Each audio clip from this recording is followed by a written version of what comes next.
बिस्मिल्लाहिर्रहमानिर्रहीम। आज जो हमारा टॉपिक है वो है momentum in term of force. और आपको पता है कि हम चैप्टर नंबर 2 पढ़ रहे हैं जिसका नाम है हमारे पास डायनामिक्स। नहीं सॉरी, चैप्टर नंबर 3 है हमारे पास जिसका नाम है हमारे पास डायनामिक्स। तो चैप्टर हमारे पास 3 है और ये मैट्रिक का है। ओके, चैप्टर 3 ऑब्वियसली बात है, आप मैट्रिक के स्टूडेंट हैं, लेकिन मैं चूंकि इंटर की वीडियो भी बनाता हूं ना, तो इस वजह से मैं ये कह रहा हूं यहाँ पे। So chapter 3 dynamics. और momentum in term of force का मतलब क्या है? Momentum in term of force का मतलब ये है एक्चुअली कि मैंने आपको लास्ट टाइम बताया था कि हम मोमेंटम क्यों पढ़ते हैं। तो मैंने क्या बताया था, मोमेंटम क्यों पढ़ते हैं? To understand collision. जब भी दो चीजें आपस में क्या करती हैं, टकराती हैं, तो वो टकराव कितना बड़ा होगा या टकराव कितना छोटा होगा, तो हमें उसको अगर अंडरस्टैंड करना है कोलिजन को, तो हमें क्या पढ़ना पड़ेगा? मोमेंटम। तो भाई बताओ यार, अगर मैं इस पे आके ऐसे हिट कर रहा हूं तो मैं फोर्स ही अप्लाई कर रहा हूं ना। क्या अप्लाई कर रहा हूं? फोर्स अप्लाई कर रहा हूं। तो अब हमारा जो टॉपिक है वो ये है कि ठीक है, दो चीजें कोलिजन तो कर रही हैं, लेकिन वो कोलिजन का मतलब वो फोर्स लगा रही है एक दूसरे के ऊपर। तो आप बताइए कि फोर्स की जबान में मोमेंटम क्या होता है, ये एक्चुअली वो कहना चाह रहा है। तो हमसे वो जो कह रहा है ना, momentum in term of force, यानी फोर्स की जबान में मोमेंटम क्या होता है। और ये वैसे भी तुम लोगों को इस तरह समझ में आना चाहिए कि देखो, लास्ट टाइम हमने मोमेंटम का फॉर्मूला क्या लिखा था? Product of mass and velocity. एक बॉडी जो मूव कर रही है उसके मास को किससे मल्टीप्लाई कर दो?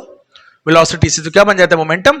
अब मुझे बताओ, हमने जो इसका यूनिट बनाया था, एसआई यूनिट, आपको याद है वो क्या था हमारे पास? एसआई यूनिट, वो एसआई यूनिट था हमारे पास न्यूटन सेकंड था, एन डैश एस मैंने लिखा था।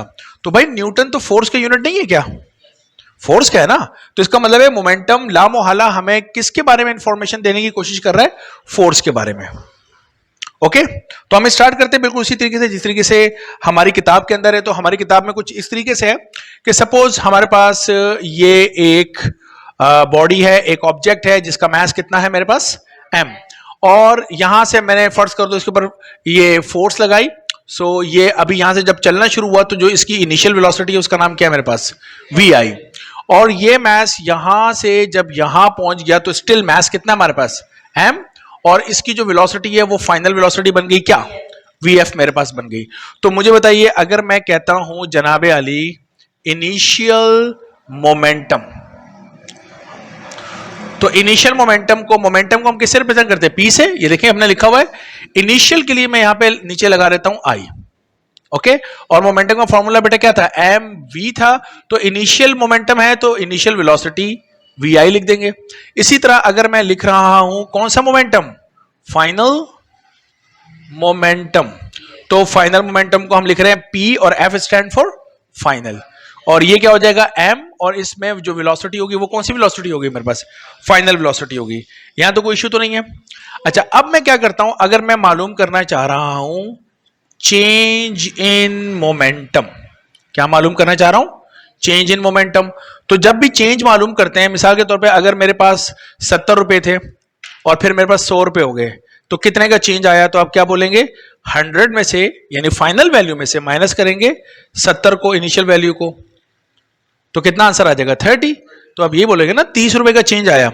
ओके, सो जब भी चेंज इन मोमेंटम होता है तो हमेशा हम लोग final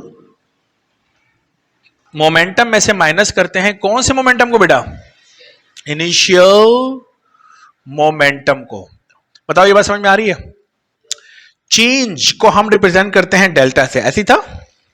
change in momentum delta p, final momentum pf minus initial momentum pi। कोई issue?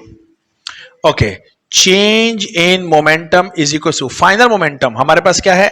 mvf minus initial momentum mvi। बताइए, यहां तो कोई इशू आप लोगों को? सही है।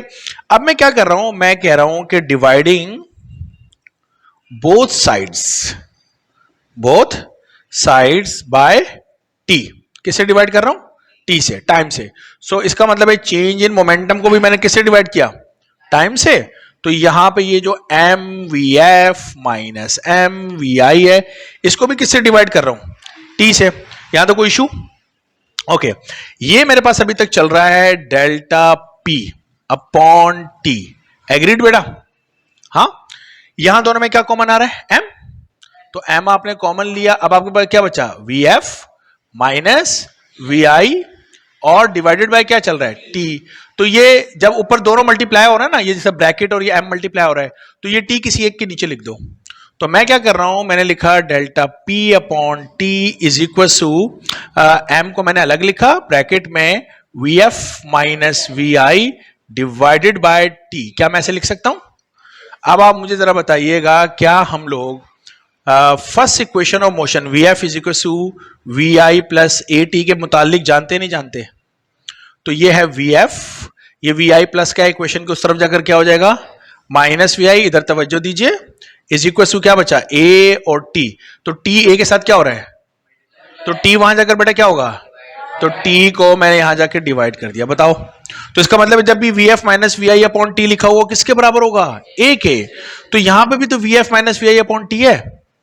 तो दिस इंप्लाइज दैट ये जो लेफ्ट हैंड साइड है जिसको मैं लिख रहा हूं delta p upon t is equal to m को मैंने लिखा m, और इस पूरे की जगह पर अब मैं क्या लिख रहा हूं बेटा, a एक्सेलरेशन। Very good. और m a अगर आपको याद हो तो ये तो न्यूटन का सेकंड लॉ था, याद है, F is equal to m a। तो इसका मतलब ये हुआ कि जब भी चेंज इन मोमेंटम को टाइम से डिवाइड करेंगे तो क्या आएगा हमारे पास, फोर्स आएगा। और जब भी चेंज इन मोमेंटम को टाइम से डिवाइड करेंगे, तो जब भी किसी को टाइम से डिवाइड करते हैं हम क्या बोलते हैं, रेट ऑफ चेंज। क्या बोलते हैं, यानी वक्त के साथ साथ आने वाली तब्दीली। तो रेट ऑफ चेंज किसमें, मोमेंटम में। तो हम इसको लिखते हैं कि rate of change of momentum क्या कहलाएगा, इज कॉल्ड फोर्स। ये अच्छी तरीके से याद रखिएगा, ये हमने प्रूफ भी कर दिया मोमेंटम को इन टर्म ऑफ फोर्स। हमने ये बात आपको समझा दी कि जब भी मोमेंटम के चेंज को किससे डिवाइड करेंगे, टाइम से, तो हमारे पास क्या चीज निकल के आ जाएगी, हमेशा फोर्स आ जाएगा। तो न्यूटन का जो सेकंड लॉ था F is equal to M A, तो F को हम लिख सकते हैं delta P upon T. Okay हो गया, कोई इश्यू तो नहीं है, यहां तक क्लियर हो गया। So this is called momentum in term of force. Okay, अब यहीं से हम ना एक बात और कर लेते हैं जो हमारी किताब में लिखा हुआ सेफ्टी डिवाइसेस। कौन सी डिवाइसेस हैं? अच्छा, सेफ्टी डिवाइसेस में ना इसका बड़ा काम है। क्या मतलब इसका बड़ा काम है, ये चेंज इन मोमेंटम जो है ना, ये किससे डिवाइड हो रहा है, टाइम से। टाइम डिवाइड है, वहां जाकर क्या हो जाएगा, मल्टीप्लाई। तो मैं लिख रहा हूं चेंज इन मोमेंटम किसके बराबर होगा, फोर्स मल्टीप्लाई बाय टाइम। इसी से बाय द वे यूनिट भी इसी से बना था, फोर्स का यूनिट न्यूटन और टाइम का यूनिट सेकंड। ये जो फॉर्मूला है ना, ये सेफ्टी डिवाइसेस में काम करता है। मसलन हेलमेट पहना हुआ है, एक शख्स वो है जिसने हेलमेट नहीं पहना हुआ और एक शख्स वो है जिसने हेलमेट पहना हुआ है। जिसने हेलमेट नहीं पहना हुआ उसका सर जब जाके टकराएगा तो ज्यादा नुकसान होगा, और वो शख्स जिसने हेलमेट पहना हुआ है उसका सर जब जाके टकराएगा तो उसको कम नुकसान होगा। तो हेलमेट हमें बचाता है। ये बता रहा है आपको कि क्यों बचा रहा है।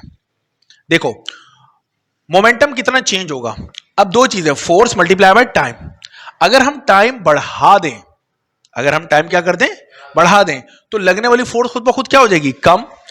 बात समझ रहे?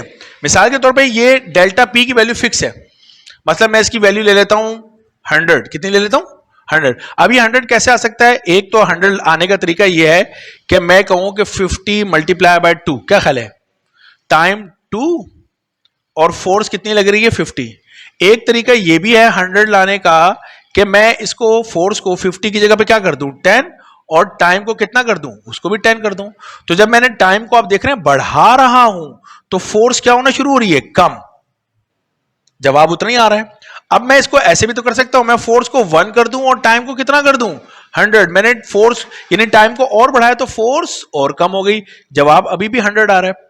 तो इसका मतलब यह है कि जब सेफ्टी, हाँ, तो सेफ्टी डिवाइस कैसे काम करती है, अगर हेलमेट पहना हुआ है, अब हेलमेट की एक थिकनेस है, जब सर जाके टकराएगा तो वो जो थिकनेस है, वो थिकनेस जितना टाइम लगेगा उस थिकनेस से फोर्स को हमारे सर तक आने में, तो वो जो टाइम है वो टाइम जैसे जैसे बढ़ता जाएगा तो फोर्स की मिकदार क्या होती रहेगी, कम होती रहेगी, मोमेंटम उतना ही रहेगा। तो जब हम टाइम बढ़ाना शुरू कर देते हैं तो फोर्स क्या होना शुरू हो जाती है, कम हो जाती है। और अगर फोर्स कम होगी तो खोपड़ी बच जाएगी भाई।